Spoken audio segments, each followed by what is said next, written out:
control.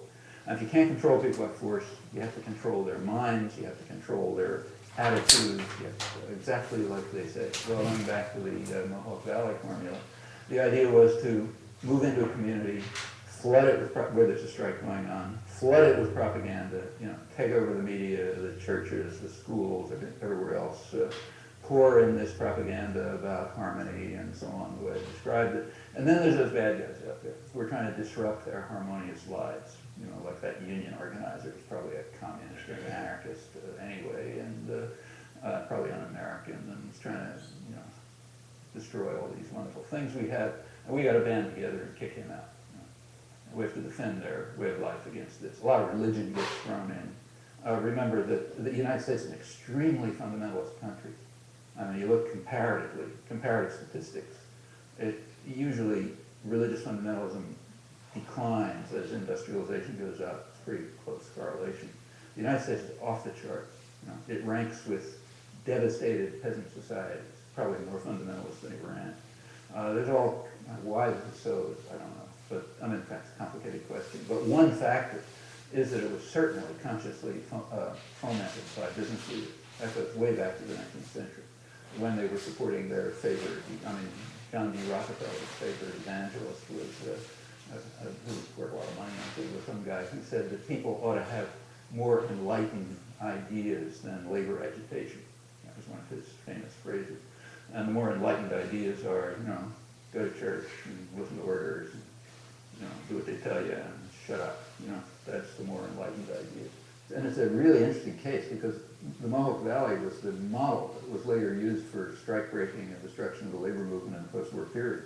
So it's quite interesting to see what happened right there. Incidentally, I don't know any literature on this. Do you?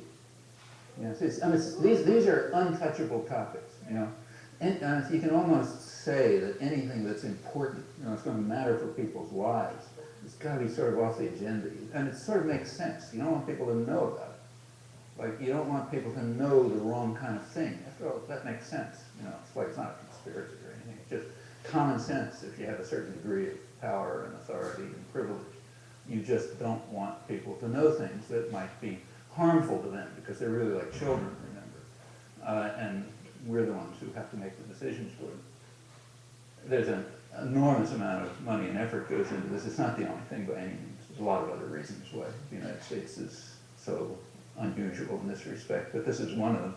And it's used. I mean, whether that's the source or not, it's certainly used, always. So another technique of trying to create the marginalization of people, the removing people from the actual social and political struggles that might make their lives better.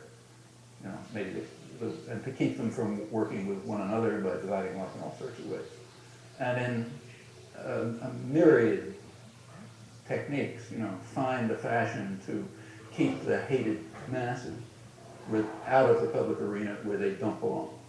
And certainly out of anything having to do with control of the economic system where it's unthinkable that they should have a role. That's got to be in the hands of private tyrannies. That's some question. Where the United States has acted internationally, it's the same way. You look at the trail of intervention, it's almost always the same. They're not just third world countries, for example. Like I just came back from Italy. Okay, you may not know this, but Italy was the target of the major CIA activity since its origin. The internal record runs dry around the mid-70s, so can't say after that. But from the origin of the CIA in 1947 up to at least the mid-70s, Italy seems to have been targeted more than any other country in an effort to undermine Italian democracy. Italy was regarded as sort of a semi-third world country, had a very strong labor movement. And when the American Army, in fact, the American British armies, what they called liberating Italy in 1943-44, they were appalled to discover that northern Italy had been liberated by the resistance, which had established a functioning society with very strong labor control. The resistance was mostly labor and peasant-based. They held off the Germans that liberated most of the place. They had instituted worker management in factories. They had thrown out what were called, what the Americans and British, they were protecting workers, what they call, I'm now speaking for the terminology of the US-British documents, they were keeping useless workers and throwing out, arbitrarily dismissing owners and bosses. And that's, of course, intolerable. And the system was functioning. And furthermore, they were focusing on unemployment, which was recognized was Italy's major problem. That's their problem, not our problem.